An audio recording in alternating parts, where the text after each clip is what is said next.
Imanol Pradales. Aldundian kontuan hartzen zaituegu.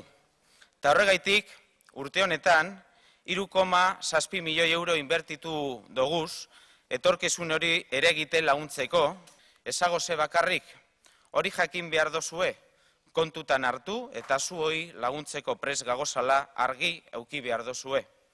Zuontzako plan badago. Gracias además porque vuestro futuro también es el de todos nosotros y el de todas nosotras, el de Vizcaya en general.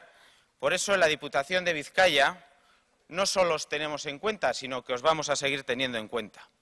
Este año, sin ir más lejos, y lo que llevamos de año, que vamos ya algo más de 11 meses, hemos invertido 3,7 millones de euros para ayudaros a construir un futuro.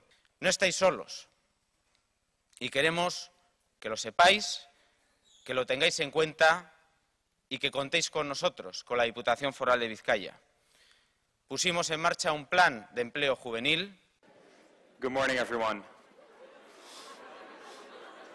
We're going to be doing this in English. I'm going to talk a little bit about myself today, but I'm actually going to spend a lot of time talking about other people. After the introduction they mentioned, it's true, when I was 15 years old, I started my first project. It offered me a lot of resources to learn, and only a few months later, all 15,000 pieces of art were sold.